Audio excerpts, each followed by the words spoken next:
All right, let's cut to the chase on this. Good to have you with us for breakfast. A review by the New South Wales Law Reform Commission has found that the state's penalty notice system marginalises vulnerable people and made 72 submissions. Why? 7,000 different penalties handed out under 100 different codes. Last year, it was worth hundreds and hundreds of millions of dollars. David Shoebridge is the Greens Justice spokesman, joins me now. David, good morning to you. Morning.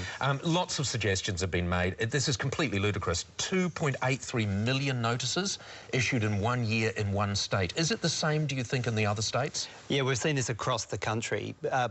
Government's using this penalty notice scheme basically as a revenue raiser and to prevent the cost of having people go to court. So it really is growing like Topsy across the country. And as you said, just in New South Wales alone, 2.8 million notices last year. Almost $500 million in revenue. That is extraordinary. It's become a revenue raiser, absolutely. And people but they would say, of course, they would disagree with that. And they would say, look, if you want to live in a civilised society where people obey the law, you have to have these rules. How do you know it's just a revenue earner? Well, we have to look at what the figures are in terms of the challenges for this. Now, it can't be right that 99% of these penalty notices are accurate, but only 1% get appealed.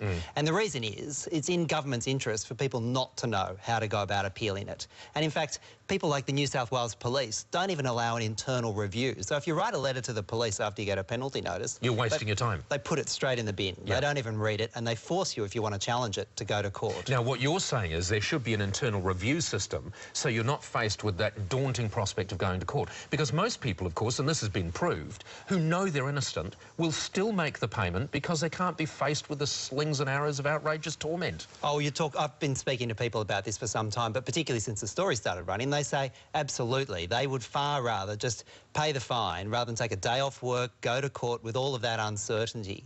And the far better solution, which is what the Law Reform Commission says, is have in place an internal review process. You can write a letter, explain their circumstances, and not have to go to court. But we're not seeing that here in New South Wales. One of the other issues that came up was that people are not given warnings. They're just instantly written a ticket, sometimes for the most minor misdemeanours, things that people didn't even know were misdemeanours. But how can you bring change about with regard to that? Because that's quite a nebulous thing, isn't it?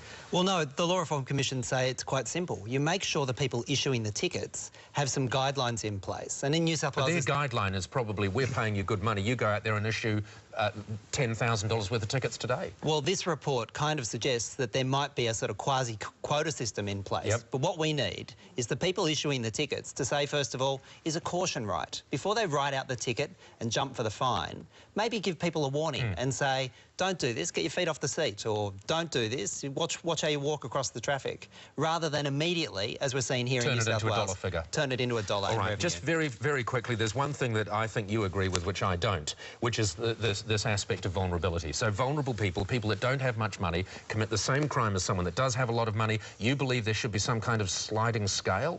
Well, I think we can't have the penalty system be just the only answer, because someone on a modest income... But if everyone commits the same crime, though, if everyone commits the same crime, why shouldn't the penalty be the same? The crime is the same. They have a different impact. Say if you're a single parent on a government pension... I understand where you're going with that, but these people are already paying more tax. They're already being... Their ticket is already being clipped many more times.